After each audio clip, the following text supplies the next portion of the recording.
Donc je propose de commencer. Donc, bonjour à tous encore une fois. Il me fait grand plaisir d'introduire cette conférence inaugurale dans le cadre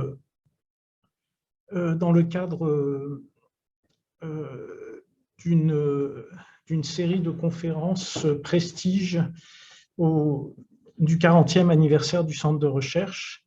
Donc, dans cette série, l'idée est d'inviter des directrices ou directeurs de centres de recherche ainsi que de réseaux ou de consortiums liés au vieillissement, afin de pouvoir par la suite discuter un peu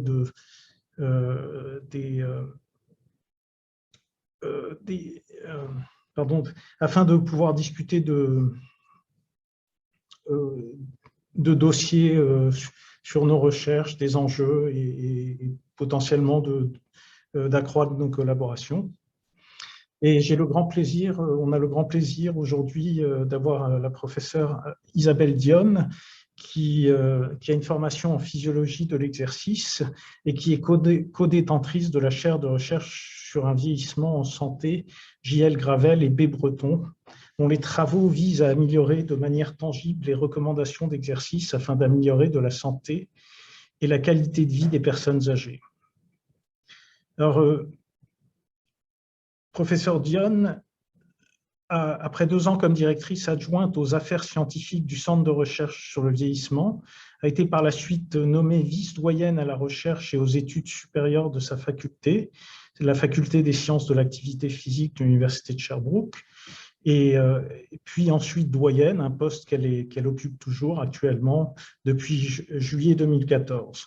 Depuis septembre 2020, elle s'occupe en parallèle de la fonction de directrice scientifique du centre de vieillissement, du centre de recherche sur le vieillissement du CHUS de l'Estrie, CHUS.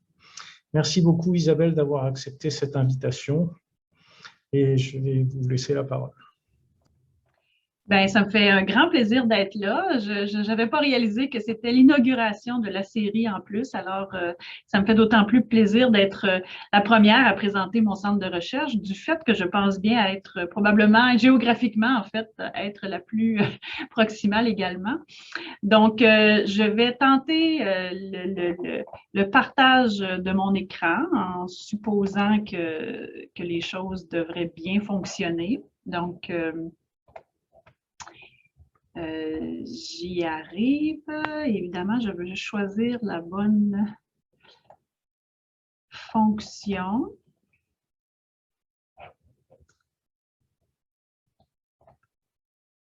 Est-ce que vous voyez mon écran? Est-ce que vous le voyez en mode présentation?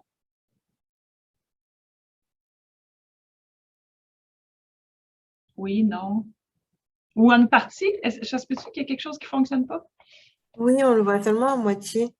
Bon, alors, on va essayer quelque chose. Donc, je pense qu'il faut que je démarre le partage d'abord.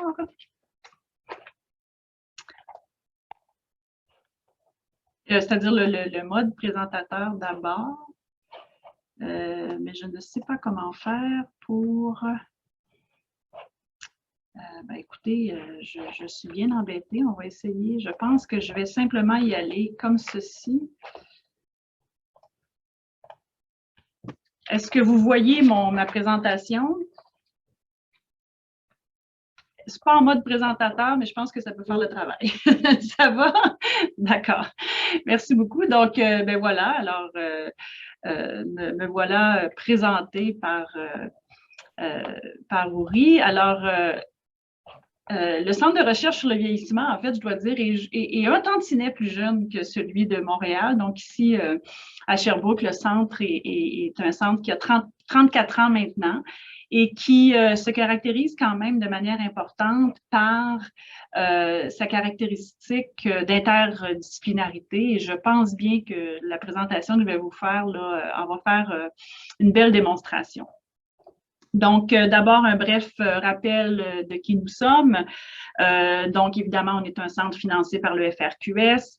Nous sommes également un institut du vieillissement, un institut de recherche sur le vieillissement de l'Université de Sherbrooke. Et nous avons des liens très étroits avec le thème fédérateur de recherche en vieillissement, également de l'Université de Sherbrooke. Donc, le Centre de recherche sur le vieillissement, c'est plus de 380 acteurs. Le centre a été fondé en 1988 et à l'époque, il y avait 3 chercheurs, tous de la faculté de médecine, tous et toutes. Et des gens que vous connaissez probablement, Hélène Payette, Gina Bravo, Régent Hébert. Il y avait un étudiant au cycle supérieur et 2 professionnels de recherche. Et certains auront peut-être entendu parler des roulottes, parce que je pense qu'à l'époque, il y a eu un certain temps où ils ont été dans des roulottes.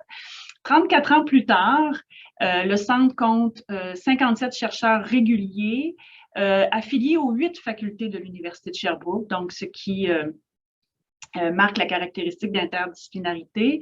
Une vingtaine de chercheurs affiliés, environ 200 étudiants au cycle supérieur, 120 professionnels de recherche et 6 chaires de recherche. Donc, les chaires de recherche portent sur l'inclusivité et le vieillissement actif, la signature biomécanique du vieillissement, l'exercice physique, la maltraitance et la téléréadaptation également.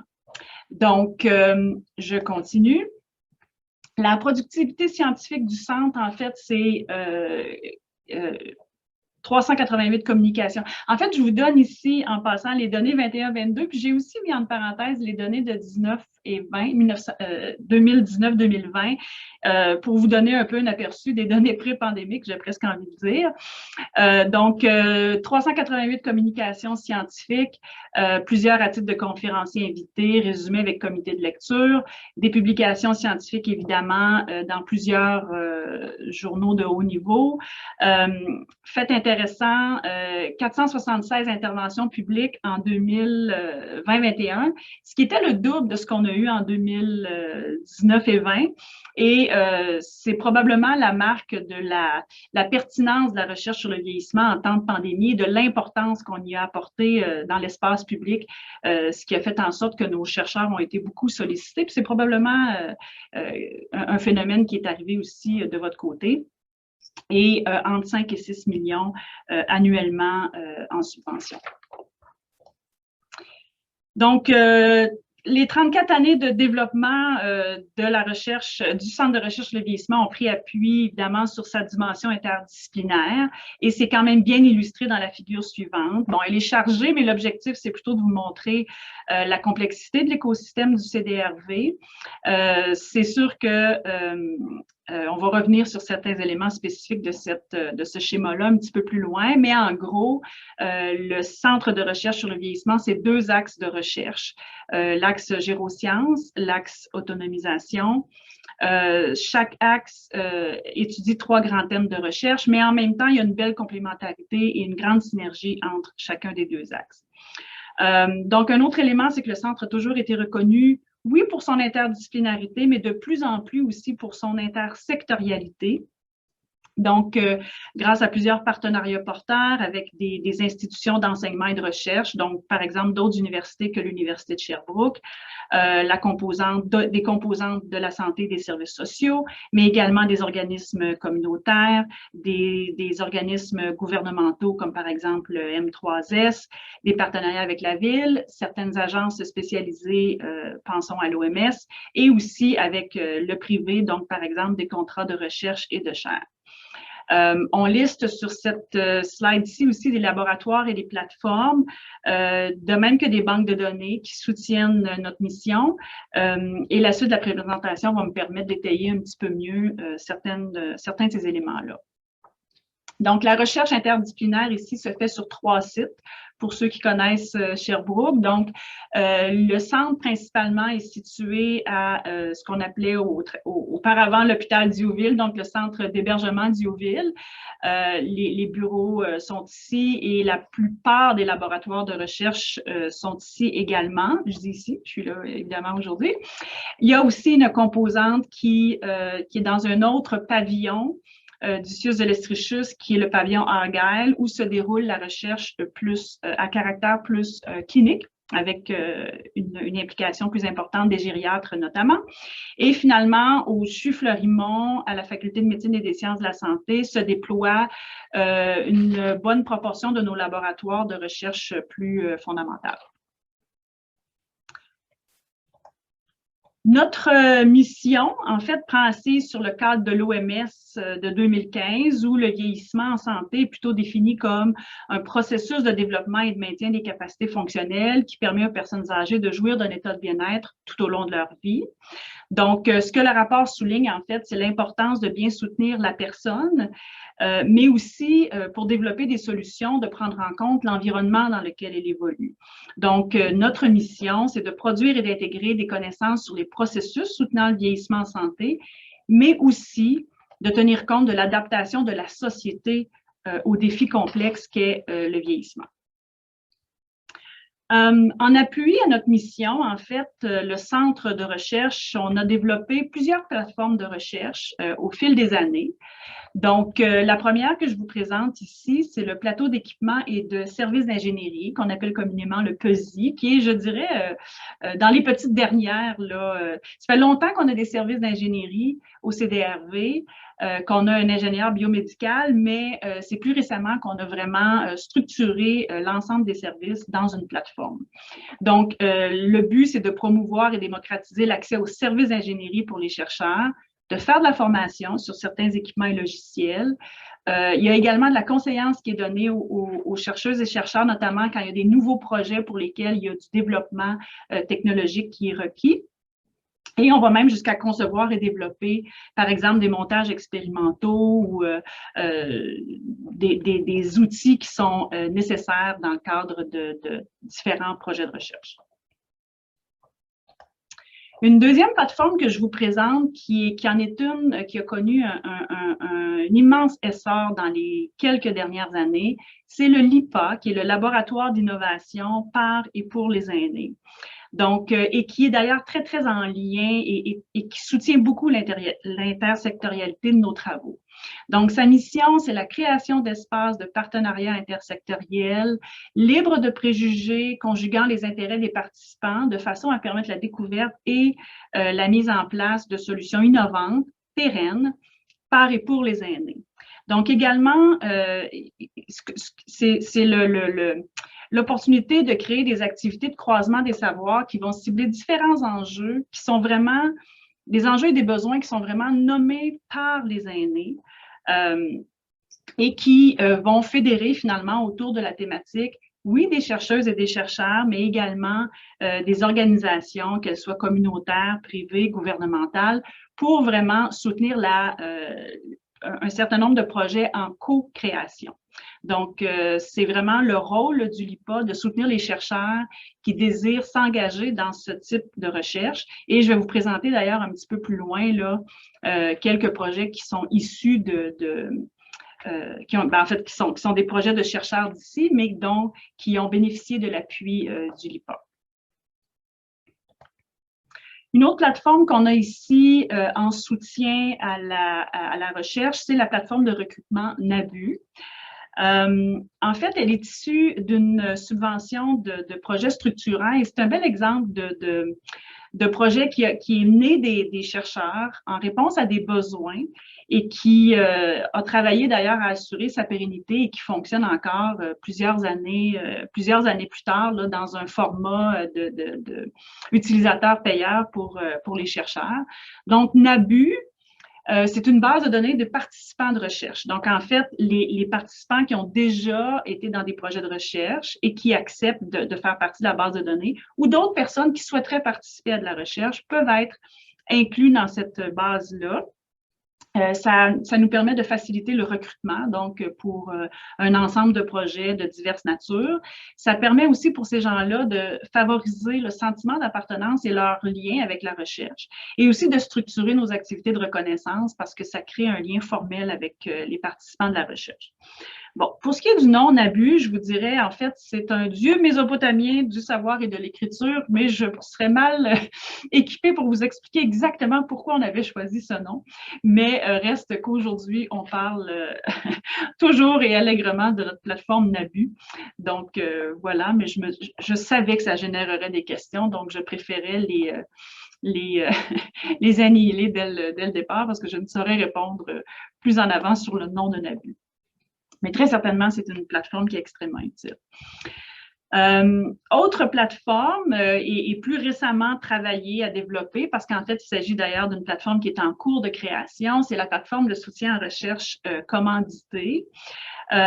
Historiquement, on avait une unité de recherche biopharmaceutique et qui tournait beaucoup autour des besoins des gériatres dans la recherche. Et ces besoins-là ont évolué, c'est-à-dire que la recherche biopharma, elle est encore là, elle a encore des besoins, mais on a aussi de plus en plus de recherche commanditée au sens plus large. Donc, par exemple, portant sur des suppléments alimentaires, des interventions cliniques de diverses natures. Donc, ce qu'on souhaite, c'est se doter d'une infrastructure finalement qui va permettre d'accompagner et de former les chercheuses et les chercheurs à toutes les étapes de la recherche commanditée. Et dans le fond, ça permet de soutenir les chercheurs dans dans les deux sens, c'est-à-dire autant pour qu'ils soient en mesure d'aller obtenir des contrats ou des financements de recherche auprès d'organismes externes. On va penser à de la recherche, là, en anglais, on dirait investigator-driven, ou encore d'être en mesure de répondre à des appels d'offres de diverses organisations, donc de la recherche plus dans l'autre sens, sponsor-driven. Mais dans un sens ou dans l'autre, cette recherche-là requiert souvent des étapes spécifiques et notamment, on peut penser à par exemple, des autorisations de Santé Canada ou des choses comme ça. Donc, c'est dans le but de soutenir les chercheurs sur ces recherches-là que la plateforme va être mise en place. Je vous présente une autre plateforme qui, elle, est quand même issue plus d'une initiative de chercheurs, j'ai presque envie de dire de chercheuses, et c'est l'étude Nuage que vous connaissez très probablement, mais je souhaite quand même prendre l'occasion que j'ai de réitérer la richesse et la pertinence dans notre écosystème québécois de recherche sur le vieillissement de l'étude Nuage. Donc, historiquement, c'est un projet qui avait été soutenu, une initiative qui avait été soutenue par le RQRB d'abord, qui a ensuite été financé par les IRSC et qui aujourd'hui, en fait, a pris un peu une autre forme, qui est devenue vraiment une banque de données qui soutient l'utilisation des données et qui a été financée par la voie des plateformes au niveau des concours de plateformes FRQS et dont la porteuse principale est la chercheure Nancy Price, qui est ici au CDRV. Donc, aujourd'hui, la mission de Nuage, en fait, vous l'avez sur la diapo, c'est d'offrir des données, des échantillons de haute qualité à la communauté scientifique pour caractériser l'hétérogénéité des trajectoires de vieillissement et ses déterminants, et bien sûr, utiliser le fruit de ces recherches pour améliorer la qualité de vie et la santé globale des aînés. Et plus spécifiquement, j'aurais envie de dire, la base de données contient les données de au-delà de 1750 hommes et femmes en santé, qui étaient à l'origine, donc en T1, âgés de 67 à 84 ans. Donc, vous pouvez faire le calcul. Ça, c'était en 2003. Donc, ils ont été recrutés à Montréal, Laval et Sherbrooke. Et vraiment, il y a eu d'abord 4 temps de mesure, donc entre 2003 et 2008. Pour des données qui portent des données sociodémographiques, fonctionnement social, vous avez la liste ici des habitudes de vie. Nutrition, évidemment, ce sont des données extrêmement détaillées puisque c'était l'objet principal de la recherche, mais aussi des données de santé, physique, mentale, cognitive, habitudes de vie autres comme l'activité physique, composition corporelle, état fonctionnel, mortalité, biomarqueurs. Il y a eu des recontacts qui ont été faits ensuite pour aller chercher des données cognitives et il y aura des données génétiques qui s'ajouteront. Je vous dirais que je vous encouragerais à aller parcourir le site web de Nuage pour bien voir tout ce qui peut être disponible, puis aussi faire des demandes d'accès le cas échéant. Donc, les informations sont toutes disponibles. Donc, Maintenant, ben, cette belle recherche, elle est déployée, ces développements-là sont déployés à l'intérieur de 2 axes de recherche, comme je l'ai mentionné en début de présentation. Et les 2 axes de recherche s'inscrivent vraiment sur le continuum de recherche de la cellule à la société, qui est ce qui nous caractérise finalement au Centre de recherche sur le vieillissement. Donc, vous avez l'axe neurosciences, l'axe autonomisation, et chacun de ces axes-là a ses objectifs en propre. Je vous donne des exemples de projets qui sont en cours dans ces 2 axes-là, mais il faut bien comprendre que ce sont des exemples parce qu'évidemment, je serais incapable de relater de manière exhaustive tout ce qui se passe ici. Mais quand même, je pense qu'il y a des exemples qui valent la peine et qui viennent illustrer un peu où s'inscrit la recherche du CDRV. Donc, le premier axe, Gérosciences, travaille à l'intérieur de 3 sous-objectifs qui sont la biologie, les habitudes de vie et les maladies chroniques. Donc, à titre d'exemple, il y a des projets qui portent sur l'exercice physique et ses bienfaits en milieu hospitalier. Donc, en lien avec l'hospitalisation des personnes âgées ou simplement en lien avec d'autres problèmes sociétaux, comme par exemple un confinement dû à une pandémie, ben, il y a un contexte d'immobilisation qui mène à potentiellement un déclin fonctionnel. Donc, la professeure Éléonore Iesco et Émilie Breton, qui est une gériatre, ont travaillé à certains projets d'implantation de programmes d'exercice à l'intérieur de différentes unités, notamment en hémodialyse, mais aussi à l'unité clinique de courte durée gériatrique, pour évaluer les effets de l'exercice sur différents paramètres comme la capacité fonctionnelle, l'état psychologique, l'efficacité du traitement. Et soit dit en passant, la composante hémodialyse de ce projet-là a reçu le prix, un prix de qualité et d'excellence au gala d'excellence du CIUS de l'Estrichus en 2019. C'était avant la pandémie. Un autre exemple intéressant, c'est l'exemple de la programmation de recherche du professeur Stephen Conane, qui cherche à contourner le déficit énergétique du cerveau vieillissant. Donc, il s'intéresse au problème là, de déficit énergétique lié au métabolisme du glucose, qui est le carburant principal du cerveau et qui, malheureusement, est lié au déclin cognitif, notamment dans le contexte de la maladie d'Alzheimer. Et dans les solutions qu'il propose, il étudie l'impact des cétones à titre de carburant alternatif pour le cerveau pendant le vieillissement. Et ce qu'il observe, entre autres, c'est une augmentation du cerveau disponible, une augmentation de l'énergie disponible au cerveau. Et il a vu aussi, dans le cadre de ses études, des améliorations des performances cognitives après une supplémentation en huile MCT, donc moyenne et courte chaîne. Mais, et fait intéressant, il y a du développement de produits ergogéniques qui se fait actuellement à partir des travaux du professeur Conane, et il y a même de ces produits-là qui sont actuellement disponibles en Europe. Autre exemple, un peu dans le même thème, donc les travaux du professeur Carl Fernandez, qui s'intéresse à la relation bidirectionnelle entre la maladie d'Alzheimer et le métabolisme périphérique, donc le métabolisme des autres tissus. Et il se pose des questions comme par exemple, est-ce que le cerveau Alzheimer amène des problématiques au niveau du métabolisme périphérique? Est-ce que les interventions cétogènes, donc avec l'exemple de ce que je vous viens de vous donner avant, donc notamment les travaux du professeur Conane, est-ce que ça vient affecter le cerveau, notamment par le biais d'action sur des tissus périphériques. Donc, en fait, le professeur Fernandez aime à dire qu'il aime combler le fossé entre la recherche fondamentale et la recherche clinique, ou même encore entre la recherche clinique et la pratique clinique.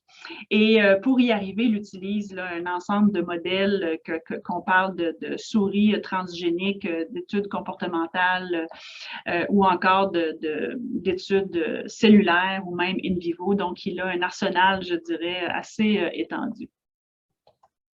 Un autre exemple de recherche plus fondamentale, c'est celui des travaux du professeur Benoît Laurent, donc qui s'intéresse lui aussi à la santé du cerveau, mais il porte plus précisément, disons, sur le plexus choroïde et son rôle finalement notamment dans la signature de régénération, c'est-à-dire il s'intéresse à voir comment la régénération se fait au niveau du plexus choroïde, notamment par différentes médications ou des interventions d'habitude de vie.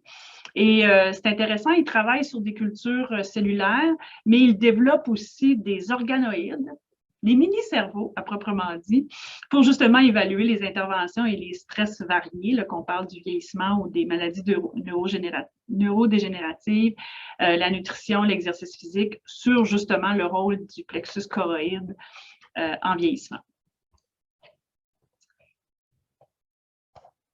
Je continue.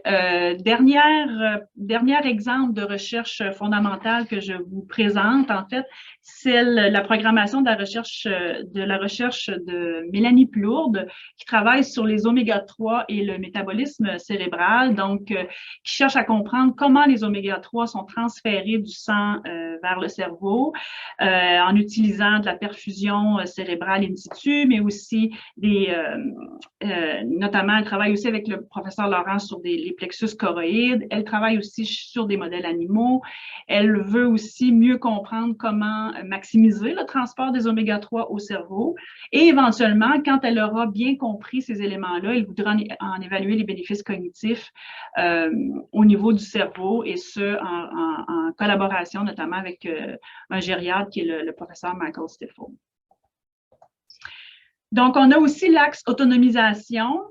Comme je le disais, on a deux axes. Donc, je vous ai présenté un certain nombre de travaux de l'axe gérosciences. L'axe autonomisation, par ailleurs, s'intéresse plutôt à des dimensions d'intervention, d'évaluation, par exemple en contexte de fragilité, de prévention des chutes, gestion de la douleur. Il y a aussi une forte composante sur les environnements et la technologie. Donc, je vais vous donner aussi un exemple de ça. Et finalement, on va jusqu'à l'autre bout du continuum, là, vers les enjeux sociétaux et l'organisation des soins. Donc, à titre d'exemple, encore une fois, il y a plusieurs réalisations importantes à souligner ou plusieurs projets importants, mais je devais en sélectionner quelques-uns.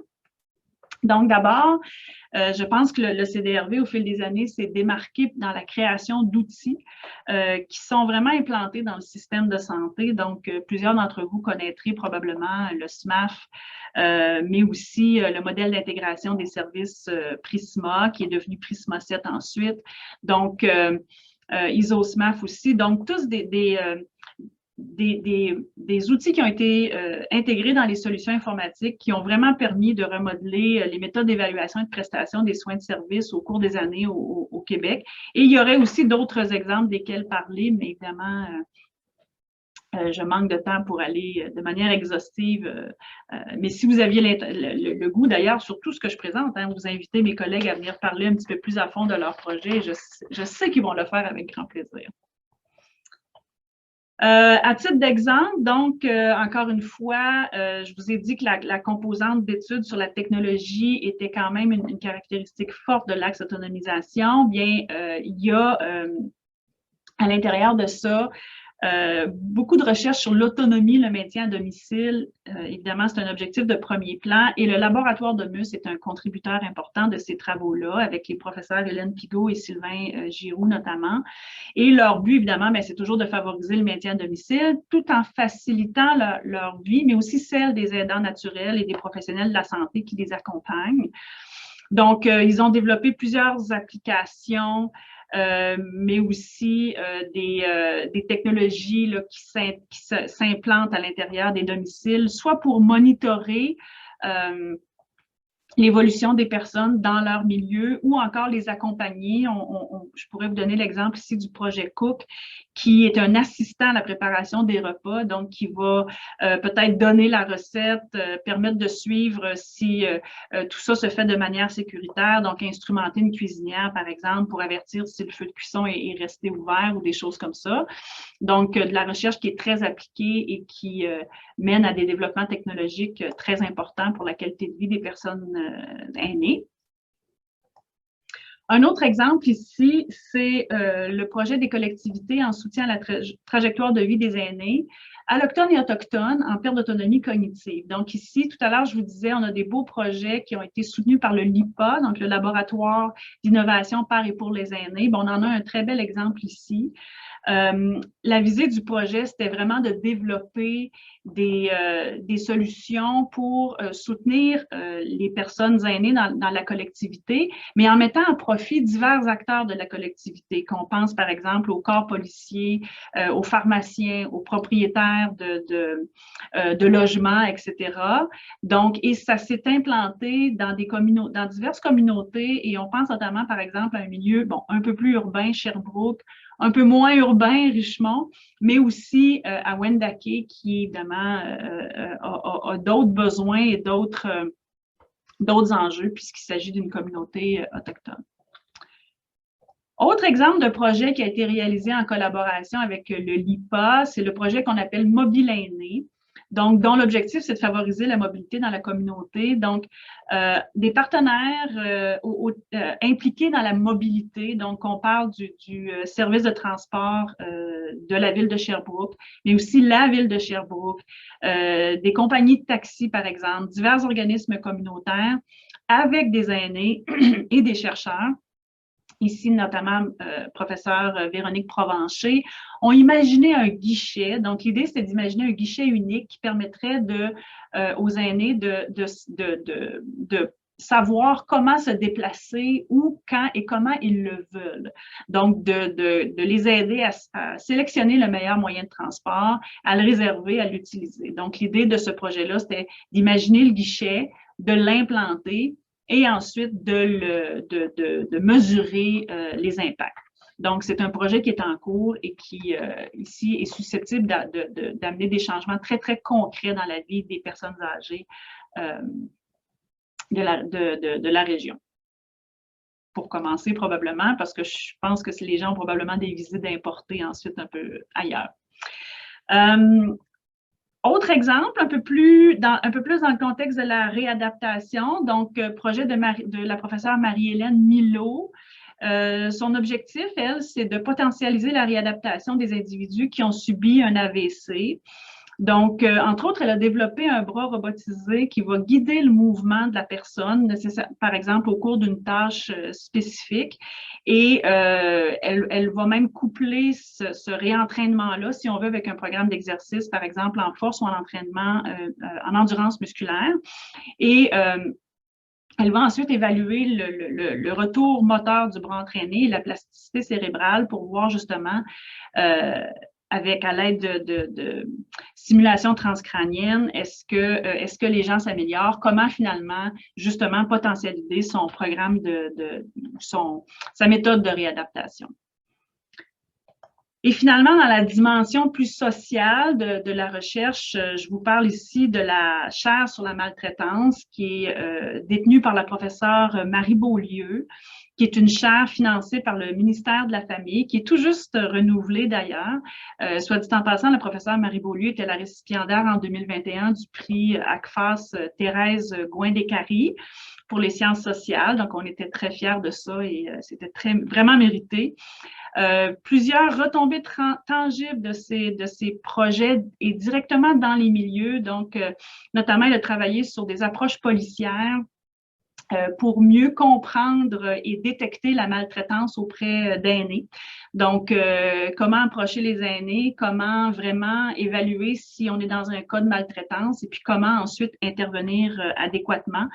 Donc, c'est un bel exemple ici aussi de travail qui est fait avec les intervenants dans les divers milieux. Oui, les milieux de la santé, des services sociaux, mais également la sécurité publique. Donc, fort intéressant et pertinent. Et C'est d'ailleurs grâce aux travaux de la professeure Beaulieu sur la maltraitance que le Centre de recherche sur le vieillissement est un centre collaborateur de l'OMS depuis 2008.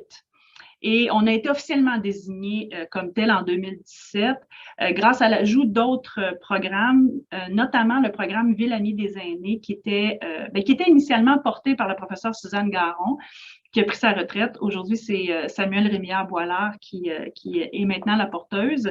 Mais ça, pour nous, c'est quand même intéressant parce que ça nous permet vraiment de contribuer aux orientations stratégiques de l'OMS par les expertises de chercheurs d'ici. Et notre intention, c'est d'élargir, si on veut, à d'autres thématiques qui sont pertinentes pour l'OMS et pour lesquelles on a vraiment l'expertise au CDRV. Sachez également que le Centre de recherche sur le vieillissement de Sherbrooke est très engagé dans l'étude longitudinale canadienne sur le vieillissement. Je ne vais pas vous décrire l'étude, je pense que plusieurs, probablement que vous la connaissez très bien. Simplement, je souhaite mentionner que le CDRV, donc à Sherbrooke, c'est l'un des 10 sites canadiens de collecte des données. Initialement porté par Hélène Payette, aujourd'hui par Benoît Cossette. Nous sommes aussi les hôtes de la centrale d'appel francophone, donc ça aussi initialement porté par Hélène, aujourd'hui par Benoît Cossette. Et c'est ici aussi qu'est situé ce qui est communément appelé en anglais le leader du groupe de travail santé et mode de vie, initialement par Hélène Payette également et aujourd'hui porté par moi-même. Donc oui, vous pouvez dire il a fallu 2 chercheurs pour en remplacer une à cet égard. Mais bref, simplement pour dire que l'étude longitudinale canadienne sur le vieillissement est très... on se côtoie quotidiennement à l'intérieur du CDRV et là aussi une étude riche de données qui vaut la peine d'aller voir qu'est-ce qu'on peut exploiter comme données dans ce secteur-là. On est au 3e suivi actuellement, donc c'est le 3e suivi sur une période de 25 ans. Donc, il va y avoir des données physiques, cognitives, psychosociales, des informations sur la santé, des habitudes de vie, données sociodémographiques et récemment aussi, il y a un volet COVID qui s'est ajouté. Je poursuis en vous disant, parce que je pense que c'est vraiment important de le mentionner, le CDRV, c'est un centre qui est très ancré dans sa communauté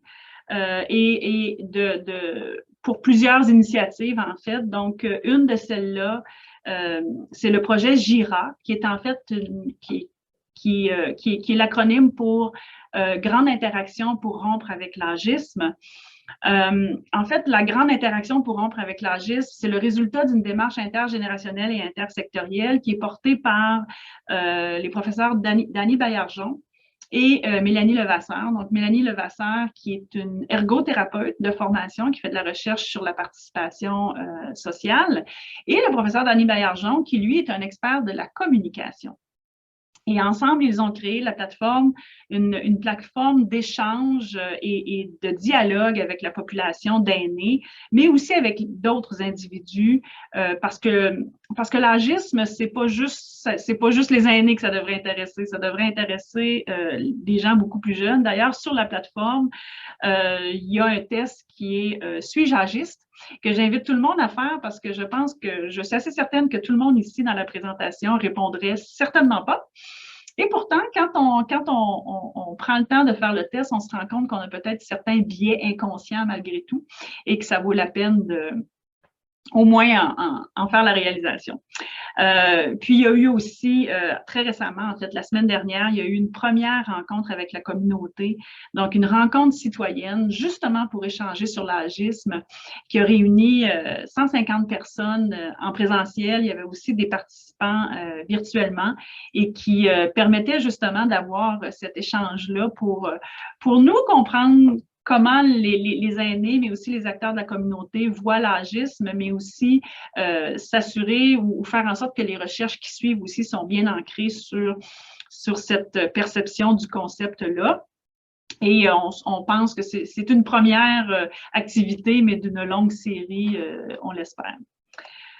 Autre activité de création de liens, si on veut, avec la communauté, c'est les soirées reconnaissance. Donc, le CDRV avait commencé en 2020 une soirée de reconnaissance pour, en fait, je dirais connaissance et reconnaissance, partage de connaissances, mais aussi reconnaissance envers les aînés de notre communauté. Donc, en grande partie, ceux et celles qui participent à nos projets de recherche, mais également ouvert à la population pour justement partager nos connaissances, créer un sentiment d'appartenance envers le CDRV. Donc, vous avez ici une photo de l'édition 2020.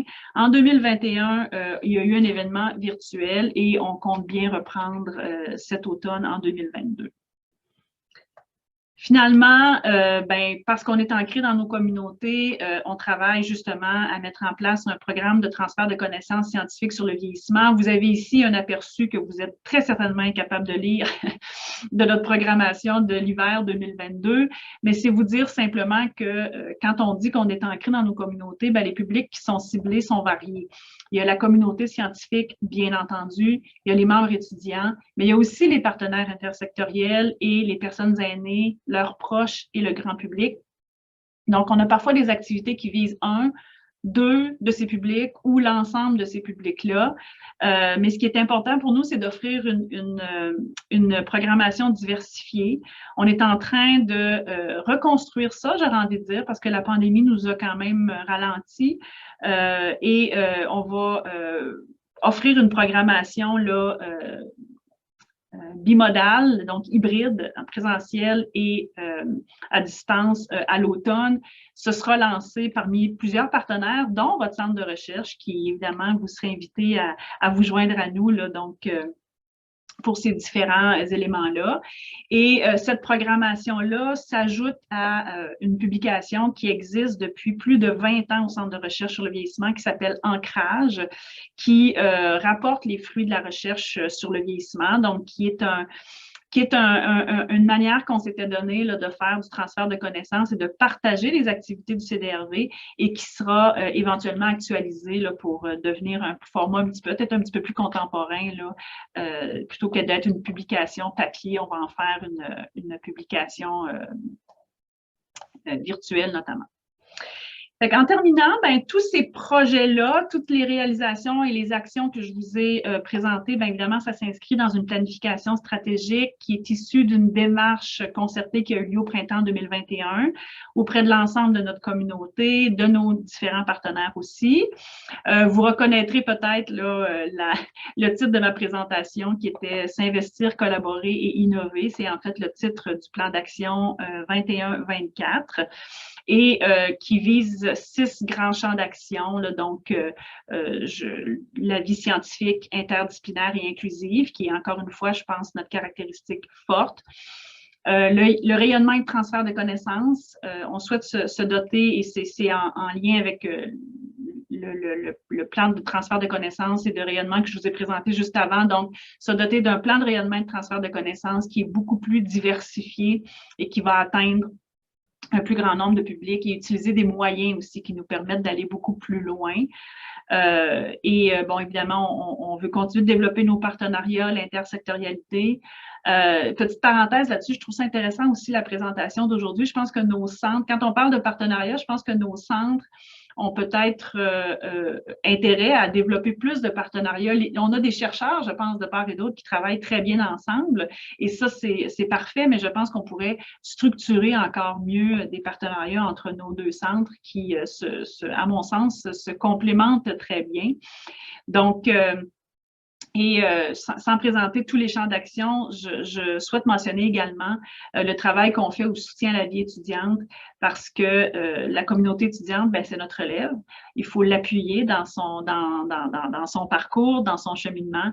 Et puis, c'est un objectif qu'on s'est donné de vraiment bien les outiller, comprendre leurs besoins et les aider à se développer, oui, dans leur programme de recherche, mais aussi de manière un peu plus large là, dans leurs compétences transversales. Donc, ça fait partie aussi de nos intentions pour les prochains 3 ans. Alors voilà, J'ai fait un tour, un survol très rapide donc du Centre de recherche du vieillissement de Sherbrooke. Je ne sais pas si ça a généré des questions et bien sûr, je suis là pour y répondre. Et je vais cesser le partage d'écran à ce moment-ci. Bravo et merci beaucoup Isabelle pour cette belle présentation, très stimulante, avec de bien belles choses que vous faites. Et oui, j'espère que cette conférence et puis nos interactions par la suite pourront générer plus d'interactions entre nos deux centres. Alors, je vais demander à tous si vous avez des questions à poser ou des commentaires, des suggestions de collaboration.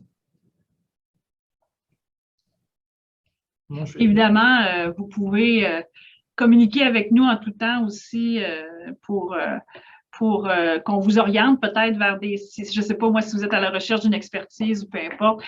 Évidemment, on a un site web, mais on a un site web qui demande à être amélioré. Ça fait partie de notre plan de rayonnement et de communication. Donc, si jamais vous n'y trouvez pas l'information que vous souhaitez, n'hésitez surtout pas à communiquer avec la direction du centre et on se fera un plaisir de vous orienter. Pierre? Oui, merci. Merci Isabelle. Effectivement. Bonjour, oui, salut. Très inspirant. Puis effectivement, moi aussi, je vois qu'il y a beaucoup de maillage possible, de complémentarité. Puis comme tu le disais, il y a déjà beaucoup de gens chez nous et chez vous qui collaborent déjà très activement. J'ai une question très, très spécifique sur la plateforme dont tu as parlé au tout début, l'IPA, ou je ne sais pas si c'est bien le bon acronyme, là. Donc, en fait, vous avez vraiment dépasser la notion de patient partenaire en créant un regroupement et une plateforme de recherche, de co-création avec les patients. As-tu des exemples plus concrets de projets qui sont issus de cette plateforme-là ou qui sont en développement avec les patients? C'est pas les patients, c'est des citoyens participants à la recherche, co-créateurs. En fait, il y en a deux que j'ai donné, mais de manière plus spécifique. Par exemple, le mobile aîné, je pense que c'est un excellent exemple. Puis il y en a plein d'autres. Hein. Puis je sais que Nancy, j'ai vu son nom tout à l'heure, Nancy Price notamment, pourrait donner son exemple parce qu'elle-même aussi a travaillé sur un projet. Puis je vais juste aller rapidement sur mobile aîné, puis je trouverais ça intéressant que Nancy, tu donnes ton exemple parce que je pense que la richesse pour le chercheur pourra être probablement mieux exprimée que par moi-même. Mais par exemple, en fait, il y a un comité d'aînés, donc qui a vraiment ce rôle-là d'identifier des questions et des besoins, mais qui va aussi créer le lien avec d'autres aînés ou d'autres organisations, par exemple, des organisations communautaire, par exemple, où il y a des participants aînés, où là, on va aller chercher d'autres aînés qui ont peut-être des besoins plus spécifiques ou plus et en lien avec la thématique de recherche. Mobile aîné, donc, ça a regroupé des patients, pas des patients, effectivement, des citoyens, donc des personnes aînées, mais c'est pas juste les personnes aînées, c'est de regrouper aussi les autres organisations qui sont impliquées. Donc, dans le cas de Mobile aîné, ce qu'on cherchait à faire, c'est de structurer un guichet unique qui permettait aux gens de connaître les moyens de transport, connaître toutes les modalités de ces moyens de transport-là, sélectionner le bon moyen, y avoir accès, l'utiliser. Puis éventuellement, évidemment, évaluer les retombées du programme. Donc, c'était les personnes aînées qui pouvaient présenter leurs besoins, voir comment ils voyaient ça, qu'est-ce qui était pertinent pour eux. Mais il y avait autour de la table une compagnie de taxi, le STS, qui est le service de transport de Sherbrooke. Là, on n'a pas de métro, mais on a un service d'autobus. Donc, il y avait aussi des proches aidants, par exemple, qui, pour certaines personnes, c'est eux qui vont. Donc, c'est vraiment de mettre, et des organisations aussi, d'autres organisations communautaires. Donc, c'est vraiment de mettre ensemble tous les acteurs. Tu sais, quand on fait un 360 degrés, là, tous les acteurs impliqués dans le développement de la solution et faire évoluer le projet comme ça, du moment où on l'imagine jusqu'au moment où on va avoir fait le projet, qui va avoir été implanté, puis qu'on va avoir des résultats, puis qu'on va vouloir les publier et implanter le projet ou l'ajuster. Mais Nancy, je te passerai la parole pour que tu parles de ton projet à toi. Repas, ça se peut-tu? C'est le bon? Oui, exact. C'est le projet repas, mais j'ai utilisé le LIPOD à plein d'autres sauces. Quand je suis arrivée au CDRV, je voulais me faire un logo de mon laboratoire. J'avais demandé à une firme d'infographie de me faire plein de propositions de logos, mais c'est le comité des aînés du LIPA qui a choisi le logo. Donc, j'ai soumis plusieurs propositions au comité des aînés. Fait qu'on peut les consulter pour des différents trucs comme ça. Mais par rapport à mon projet REPA est un site web qui vise le repérage des situations de vulnérabilité nutritionnelle des aînés qui vivent à domicile. Et ça se fait en mode co-création avec des personnes aînées, donc qui sont notre clientèle visée. Et on a utilisé vraiment l'IPA, donc la coordonnatrice du LIPA nous a accompagnés pour trouver des aînés qui sont notre population cible. Donc, dans notre cas, c'est des gens qui utilisent la popote roulante notamment. Puis eux nous donnent justement lundi, on a un comité de pilotage avec eux. Ils nous donnent vraiment leur input, puis la construction du site web et de l'outil d'évaluation qui va faire partie du site web se fait vraiment avec eux. On s'assure de la compréhension des questions, de la pertinence, qu'ils ne trouvent pas que c'est invasif pour eux.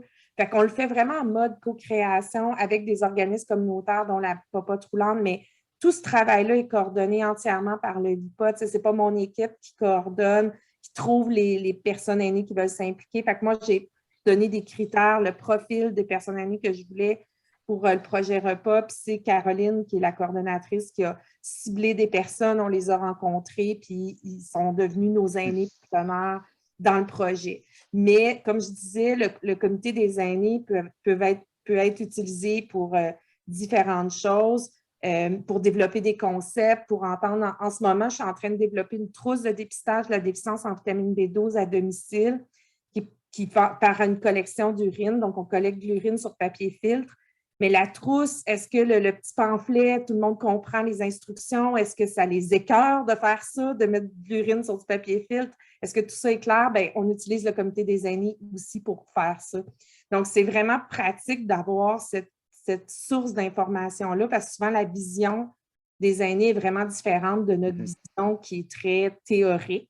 On n'est pas aînés nous-mêmes. En tout cas, moi, je ne le suis pas encore. Puis, fait que des fois, la vision de dire, ben moi, à 75 ans, là, ça, je ne serais pas capable de le faire ou je ne comprends pas bien ou naviguer sur le site web de cette façon-là, je ne serais pas capable ou ça va être difficile pour moi. Fait que c'est vraiment hyper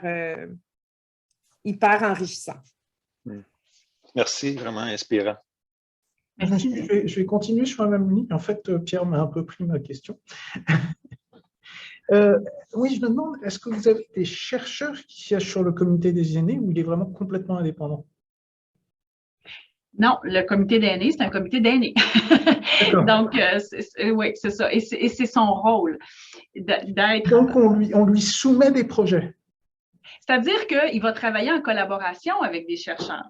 Donc, le comité d'aînés ne va pas imaginer une recherche tout seul ou un projet tout seul, mais son rôle, j'aurais presque envie de dire, c'est d'accompagner le chercheur pour lui offrir son expertise. L'expertise du comité d'aînés, c'est d'être des aînés. Nancy vient de le dire, elle n'est pas une aînée encore. Donc, quand on est chercheur, on imagine les choses, mais on n'a pas la vraie perspective. Donc, son expertise, mais il travaille avec les chercheurs. Je comprends, mais donc, pour travailler avec les chercheurs, on leur envoie des projets? Le chercheur envoie des projets?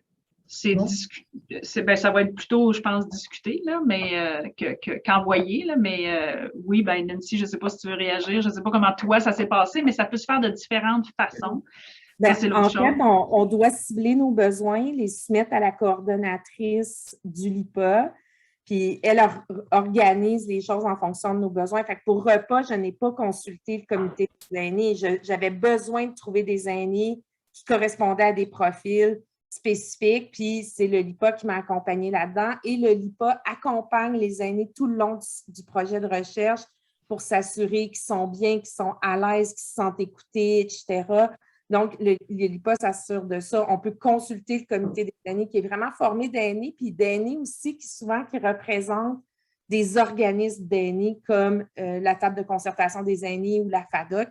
Donc, ils ont une vision à eux et une vision globale de ce qui se passe à Sherbrooke pour les aînés. Donc, il y avait ces deux affaires-là, mais ça passe vraiment par la coordonnatrice du LIPA à qui on soumet nos besoins comme chercheurs, puis nous dit si elle est en mesure de le faire. Puis elle assure aussi beaucoup la relation avec les organismes communautaires du milieu en plus des aînés. Donc, ça aussi, c'est très aidant. Je demande ça parce que je dirige un réseau Parkinson et sur ce réseau, on a pris un autre modèle, mais je pense que c'est complémentaire, ce n'est pas la même chose. C'est d'inclure des patients, ça aurait été vos citoyens dans votre cas, dans nos comités exécutifs et scientifiques directement. Mais il n'y a pas de comité spécifique de patients. C'est intéressant, je pense que ça ne répond pas aux mêmes besoins probablement. Je pense que Ce que je pourrais faire, c'est plus les patients partenaires. Ça, c'est plus le concept de patient partenaire. C'est pas tout à fait ça que l'IPA fait. Les patients partenaires, c'est vraiment autre chose. Puis ça, c'est géré par l'Université de Sherbrooke, ici à Sherbrooke. Mais le LIPA, c'est pas comme un patient partenaire. Oui, non, c'est très intéressant. Je pense que Sheila Laverty avait un commentaire ou une question. Oui, j'aimerais vous féliciter. Moi, je suis un professeur en médecine vétérinaire à Saint-Hyacinthe et je travaille sur l'arthrite pendant plusieurs années et peut-être ça, c'est la raison je reçois les invitations à ce groupe.